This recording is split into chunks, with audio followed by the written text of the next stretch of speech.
Assalamualaikum warahmatullahi wabarakatuh. Halo teman-teman mahasiswa semuanya. Hari ini saya akan membagikan materi tentang dunia penuh kata dalam perkuliahan komunikasi interpersonal mahasiswa Stekosa AWS Surabaya. Nah, jangan sampai di skip ya videonya karena selain saya membagikan materi nih, nanti di akhir akan ada jackpot. Jackpotnya berupa apa? Berupa tugas. Dan tugasnya dikumpulkan minggu depan.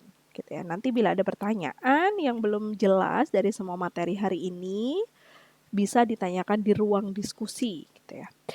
Nah, setelah melihat video ini, tentunya jangan lupa teman-teman kasih like, komen, subscribe gitu ya. Komentar misalkan apa saja materi yang kurang jelas atau Bu, saya mau dibikinkan materi tentang ini. Boleh disampaikan aja. Sebelum saya kupas habis tentang dunia penuh kata, di sini saya akan menjelaskan sedikit tentang tahap-tahap kedalaman komunikasi. Jadi, komunikasi dapat terjadi antara minimal dua orang. Kalau dua orang bertemu, maka pada saat itu akan terjadi komunikasi. Namun, komunikasinya itu dapat berlangsung pada tahap kedalaman yang berbeda-beda. Nah, tahap kedalaman ini itu dapat diukur dari apa dan siapa yang dibicarakan. Semisal pikiran atau perasaan, objek-objek tertentu, atau orang lain, atau dia sedang membicarakan dirinya sendiri. Nah, di sini semakin orang mau saling membicarakan tentang perasaan yang ada dalam dirinya, maka semakin dalamlah tahap komunikasi yang sedang terjadi.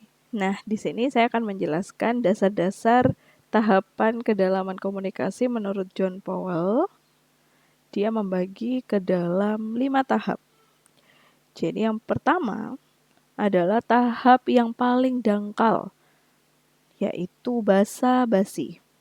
Nah, ini biasanya terjadi antara dua orang yang bertemu secara kebetulan. Misalnya, seorang guru yang sedang duduk di ruang tunggu pada saat mengikuti kegiatan workshop di gedung pertemuan misalkan. Nah, di sini sebagai bentuk sopan santun, dia menegur guru yang menjadi peserta workshop lainnya yang berasal dari daerah yang berbeda. Misalnya, "Apa kabar, Bu?" Gitu. Nah, tanpa mengharapkan jawaban sebenarnya, dia itu hanya ingin mencoba untuk berkenalan. Gitu. Nah, biasanya jawabannya adalah kabar baik. Dan setelah itu mereka pun diam, melanjutkan dengan atau juga bisa melanjutkan dengan pertanyaan-pertanyaan lain sebagai bentuk basa-basi. Jadi, pada tahap ini, proses komunikasi itu sebenarnya tidak terjadi dalam arti yang sebenarnya. Karena pas setiap pihak itu tidak membuka diri bagi satu sama lain. Tahap yang kedua, yaitu membicarakan orang lain. Nah, tahap ini orang itu sudah mulai menanggapi, namun tetap masih pada tahap yang dangkal, khususnya belum mau berbicara tentang diri masing-masing. Saya melanjutkan contoh yang guru tadi ya. Jadi, tadi kan ada guru yang dia bertemu dengan salah satu guru dengan guru dari daerah lain. Ketika setelah menjawab pertanyaan apa kabar, kemudian gurunya itu memilih duduk berdampingan, ngobrol bareng, atau juga bisa berdiri gitu ya.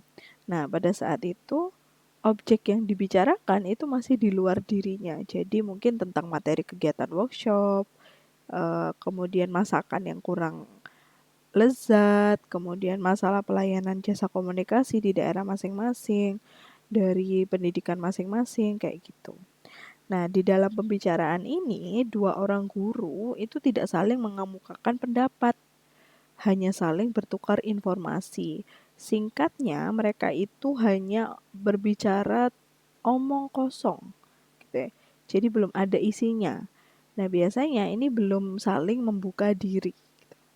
Nah, pada tahap ketiga itu adalah mereka sudah menyampaikan atau menyatakan gagasan dan pendapat masing-masing.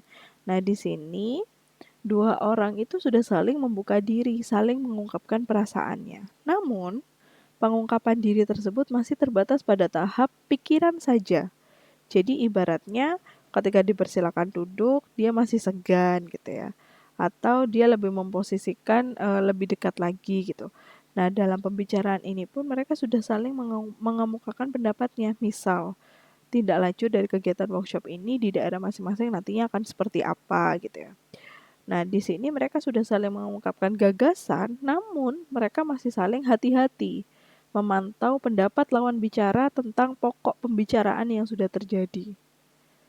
Nah, pada saat ini, kedua orang guru tersebut sedang berusaha keras untuk menghindarkan diri dari penunjukan kesan atau perbedaan pendapat. Makanya ketika mereka terlibat dalam pembicaraan, keduanya itu cenderung berusaha menyenangkan lawan bicara. Jadi inti dari pembicaraan itu mereka saling memberikan support gitu ya, saling mendukung. Karena apa? Karena pada tahap ini kedua orang tersebut belum sungguh-sungguh membuka diri dalam arti yang sebenarnya. Kemudian tahap keempat adalah tahap mengemukakan isi hati atau perasaan. Jadi di sini dia sudah mulai mengeluarkan atau mengemukakan emosinya atau perasaannya. Karena apa? Karena emosi dan perasaan itu adalah unsur yang membedakan orang yang satu dengan orang yang lain. Misalnya, mereka sama-sama menghias rumah dan menaikkan bendera ketika mereka memperingati Hari Kemerdekaan gitu ya. Namun berbeda dengan ketika yang menaikkan bendera itu adalah seorang veteran pejuang yang kini hidupnya sukses.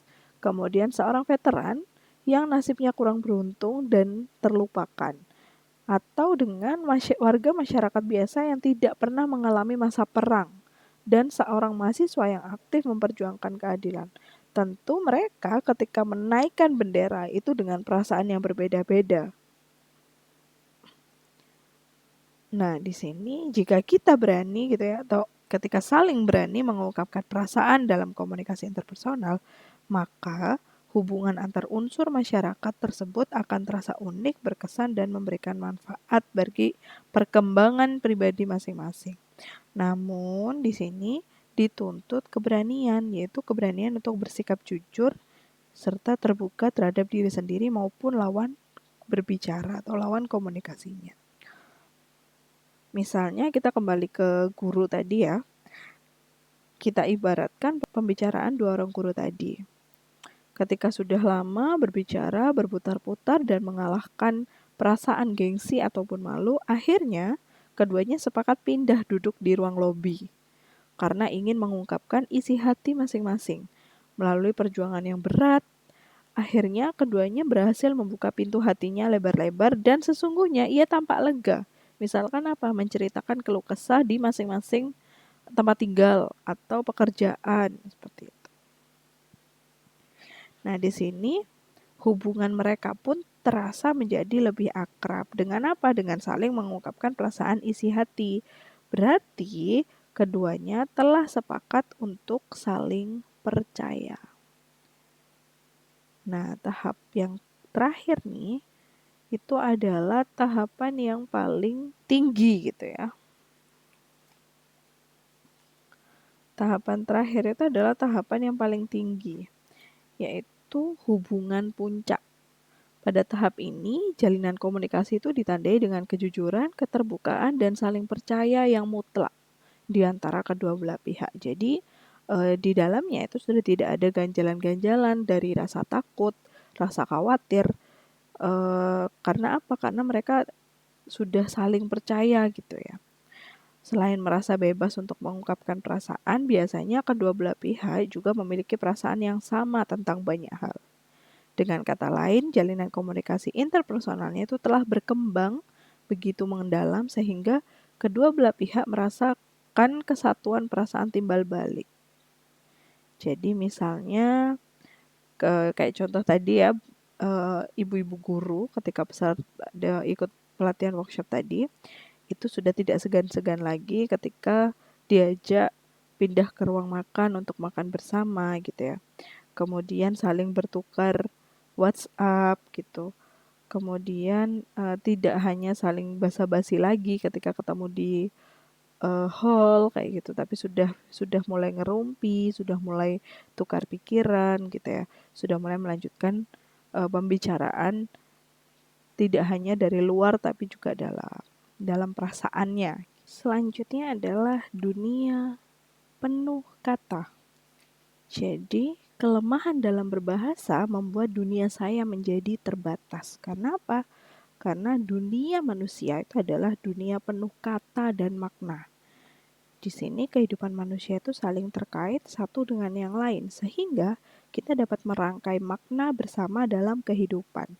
Jadi kita juga bisa menggunakan kata itu untuk menyampaikan pikiran dan perasaan kepada orang lain. Kemudian selain itu juga untuk memperkenalkan identitas, hubungan, serta aktivitas. Oke, apa itu kata? Kata adalah simbol yang bersifat dinamis, ambigu, dan merupakan representasi abstrak dari sebuah fenomena.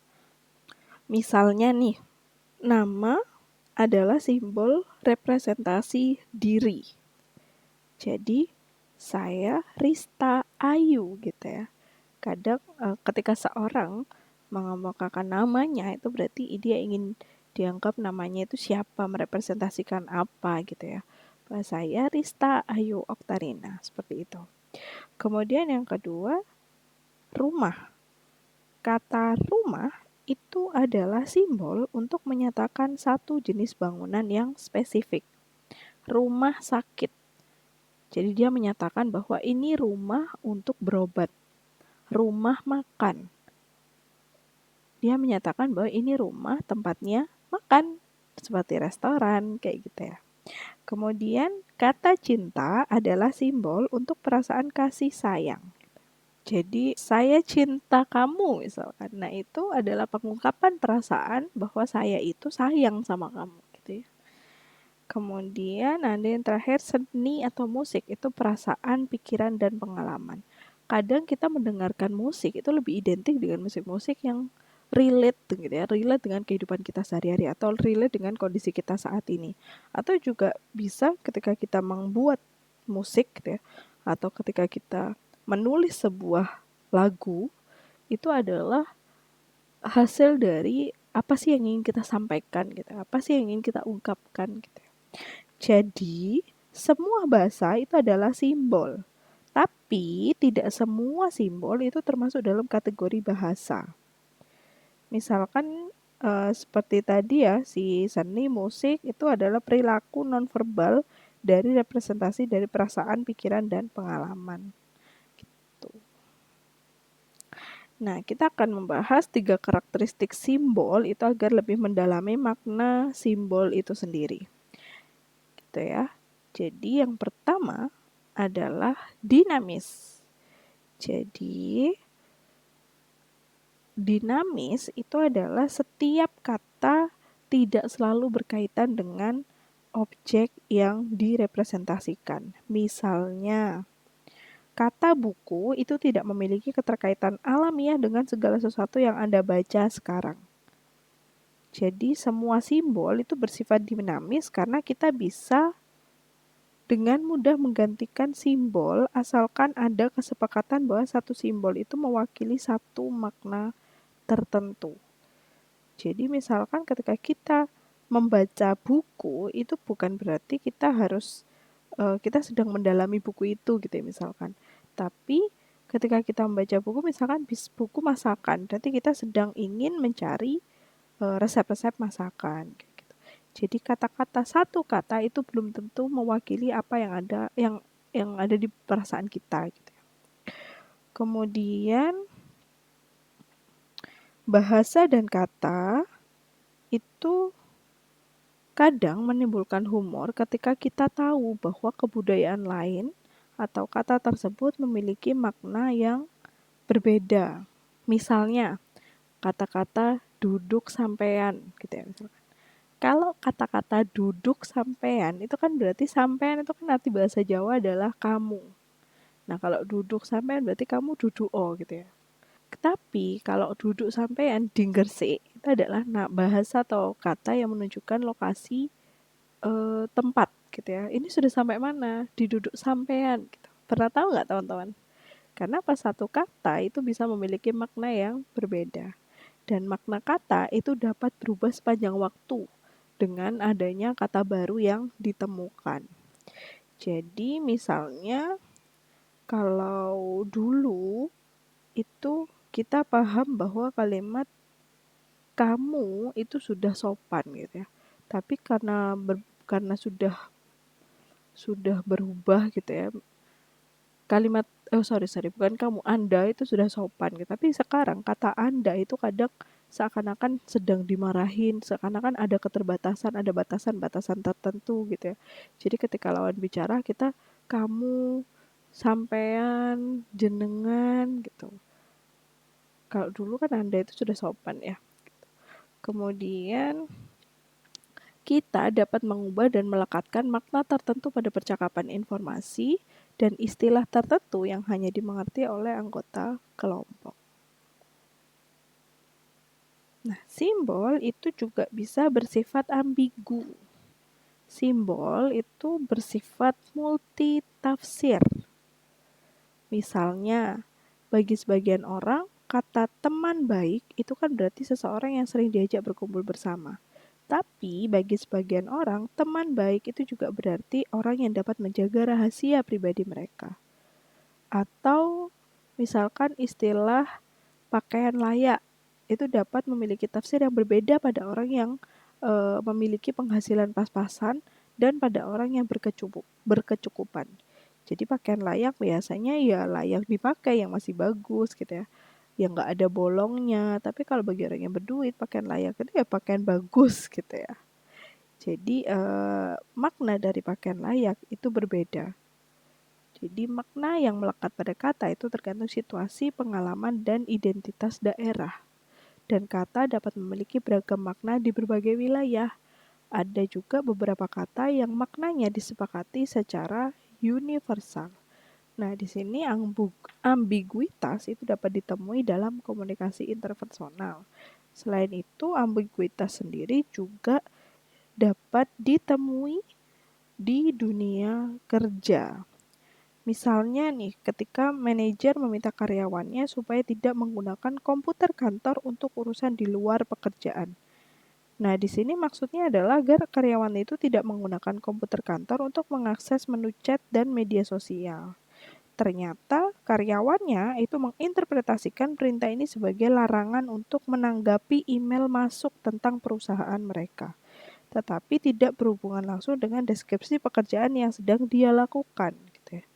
Atau misalnya ketika kita meminta umpan balik dan penilaian terhadap kinerja atasan. Nah, di sini yang dinilai itu berarti kan semuanya, tapi ternyata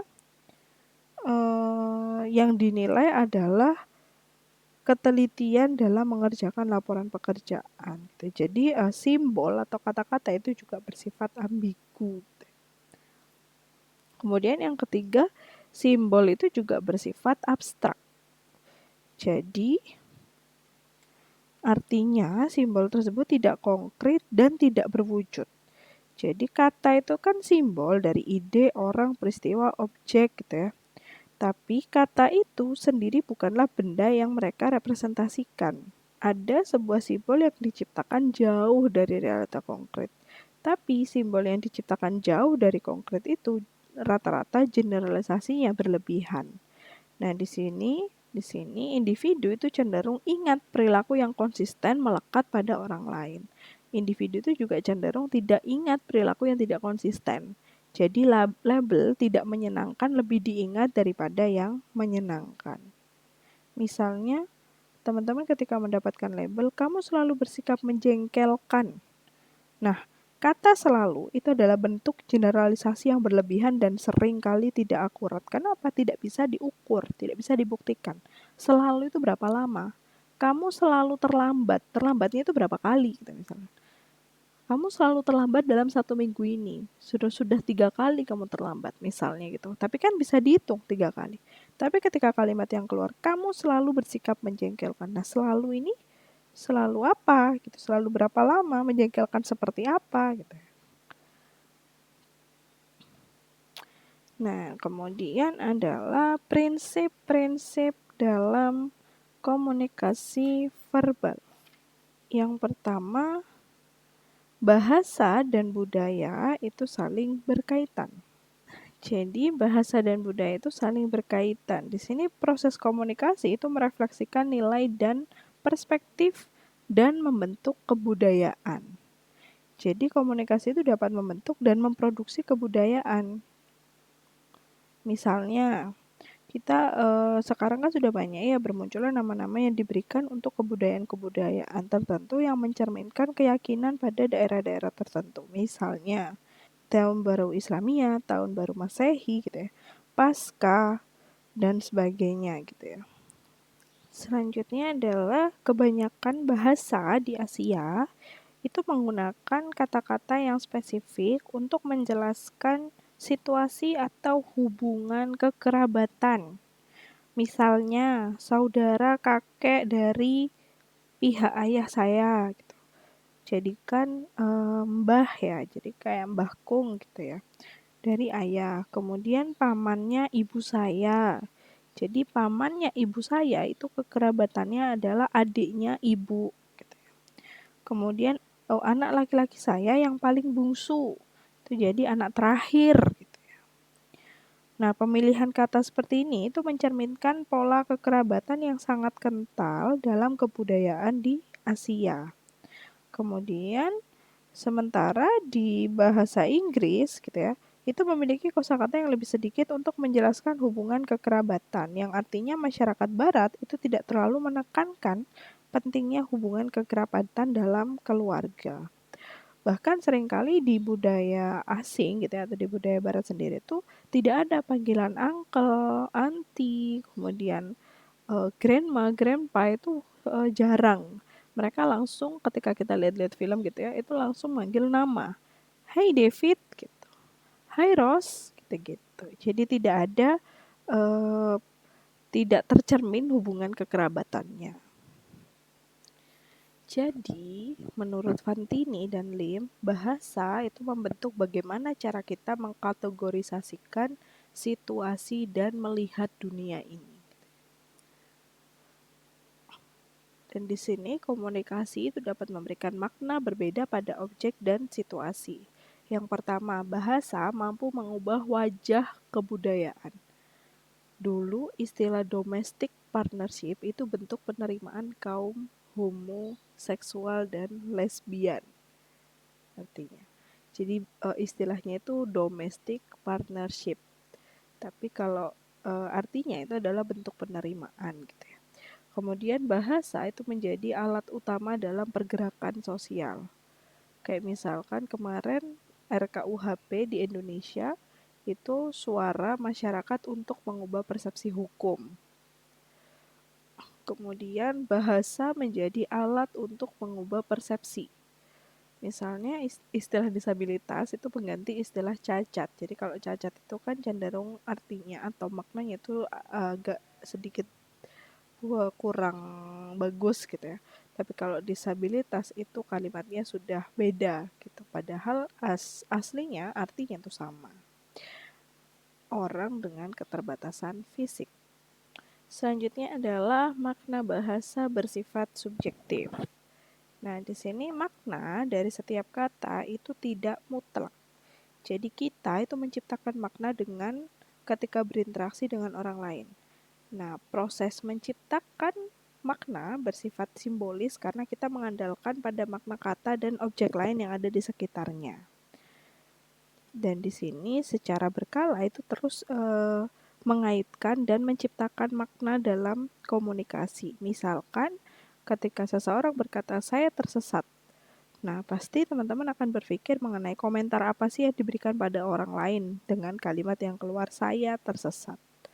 Bisa juga itu juga ditafsirkan dengan kalimat-kalimat humoris atau kalimat yang diucapkan pada situasi yang informal gitu. Padahal ketika kita mengatakan saya tersesat itu adalah sebuah pengungkapan.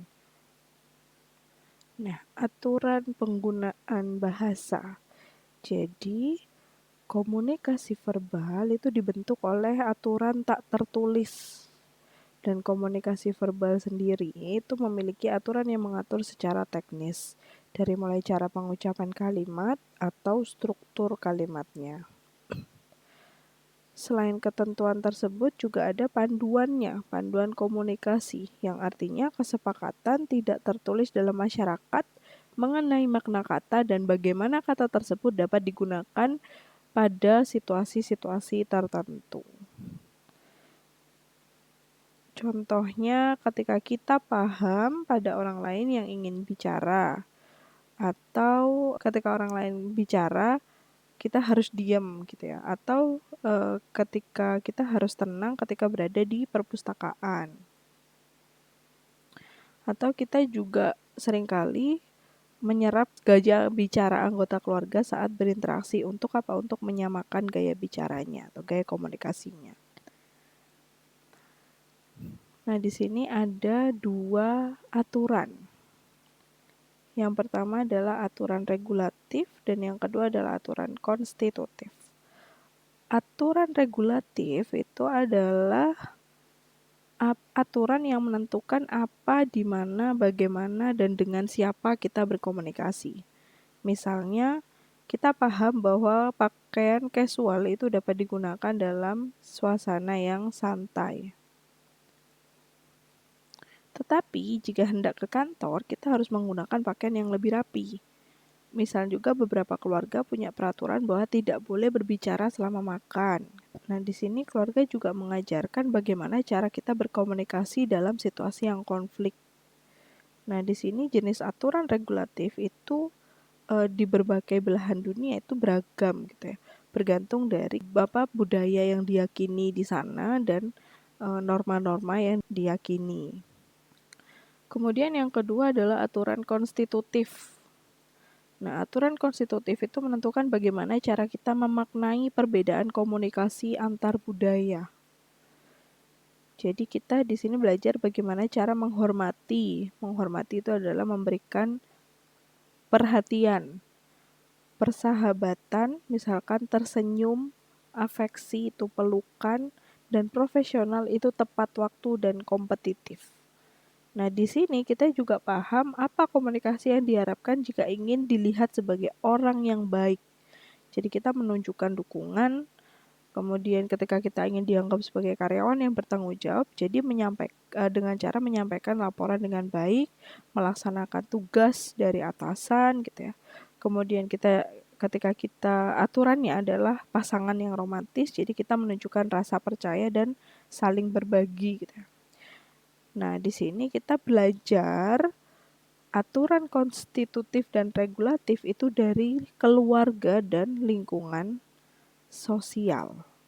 Dan seringkali kita itu tidak sadar dengan pedoman yang mengatur bagaimana, kapan, di mana, dan dengan siapa kita berkomunikasi gitu ya. Jadi kita juga kadang tidak sadar hingga biasanya terjadi masalah dalam berkomunikasi itu sendiri. Oke, prinsip yang terakhir adalah siklus komunikasi membentuk makna. Jadi ketika kita menulis, kita menggunakan koma, titik, dan titik koma itu untuk menjelaskan di mana kalimat berhenti dan dimulai. Tujuannya itu agar kalimat yang diucapkan itu bisa dipahami oleh orang lain. Begitu pula dalam komunikasi interpersonal. Tanda baca itu kita sebut sebagai siklus. Itu mendefinisikan kapan sebuah interaksi itu diawali dan diakhiri. Dan untuk menciptakan komunikasi bermakna, maka kita juga harus menentukan kapan sebuah pembicaraan itu dimulai.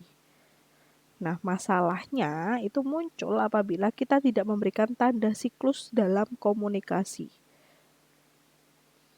Misalnya, jika teman-teman mendengar anak kecil yang bertengkar mengenai siapa yang salah, maka teman-teman di sini akan memahami pentingnya siklus dalam komunikasi. Nah, contoh siklusnya itu seperti yang ada di slide. Jadi yang pertama itu adalah A mencoba menciptakan percakapan, B itu menghindari percakapan, dan A itu menciptakan topik percakapan personal, sedangkan B itu menarik diri. Nah, A akan mengejar B karena B menarik diri, dan B menarik diri karena A terus mengejar. Contohnya gimana? Jadi, semakin pihak pertama atau A itu mengarah pada pembicaraan personal, misalkan ada pertanyaan, coba ceritakan apa yang terjadi dalam hidupmu. Maka pihak B itu akan semakin menarik diri. Karena apa? B sadar tidak ada yang perlu disampaikan. Nah, si peminta berpikiran, saya mengejar karena kamu menarik diri gitu ya. Si A itu selalu berpikiran gitu. Saya mengejar tuh karena kamu menarik diri. Nah, kemudian si B itu berpikiran, saya lu menarik diri itu karena kamu terus mengejar. Nah, pola siklus komunikasi seperti ini itu lazim terjadi pada misalkan contohnya yang sering itu orang tua dan anak. Misalnya orang tua itu meminta agar anaknya ketika usianya sudah 17 tahun yaitu menggunakan atau mengenakan pakaian yang lebih sopan. Namun anaknya justru mengenakan pakaian yang minim, jauh dari permintaan orang tuanya tadi.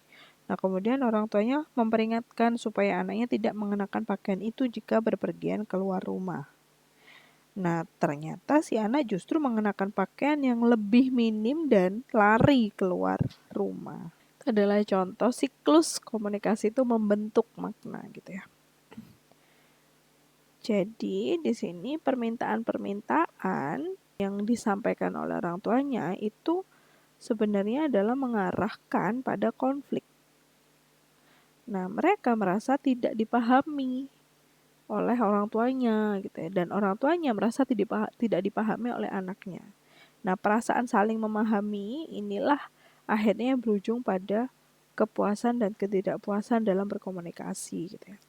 Dan sebenarnya tidak ada pedoman baku untuk memperbaiki cara mengawali komunikasi. Jadi cara ini semua bergantung pada persepsi subjektif.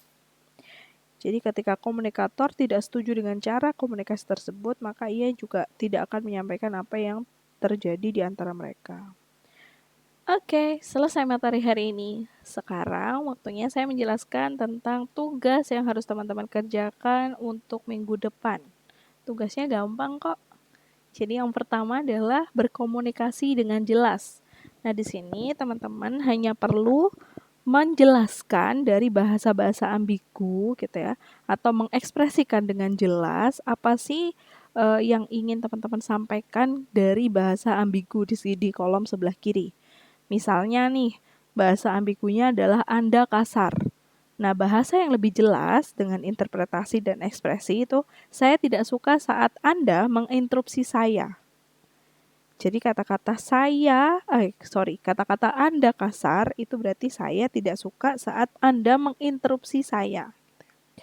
Kemudian bagaimana dengan Anda angkuh? Begitu juga aku menginginkan kebebasan lebih dan sebagainya gitu ya.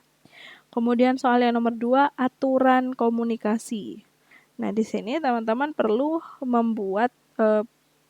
membuat konsep gitu ya mengenai aturan-aturan yang sudah tadi saya jelaskan tentang aturan regulatif dan aturan konstitutif dengan pernyataan yang sudah ada di bawah ini di kolom itu. Jadi yang pertama, aturan regulatif itu buat daftar aturan yang mengatur bagaimana Anda harus menanggapi kritik. Apa saja aturannya? Kemudian yang kedua, bagaimana caranya memberi salam atau berinteraksi dengan teman kampus. Dan yang terakhir, berbicara dengan dosen. Begitu juga dengan aturan konstitutif. Di situ bagaimana Anda berkomunikasi untuk menunjukkan bahwa ketika teman-teman tidak menghargai atau tidak dihargai. Atau bagaimana ketika Anda berkomunikasi untuk menunjukkan dukungan. Dan yang terakhir, penghargaan. Nantinya tugasnya dikumpulkan melalui Google Classroom yang kolomnya akan saya buat besok. Oke. Terima kasih, pertemuan hari ini sudah selesai. Sampai ketemu minggu depan. Jangan lupa jaga kesehatan. Jangan lupa untuk like, subscribe, komen di video saya ini. Bye-bye. Assalamualaikum warahmatullahi wabarakatuh.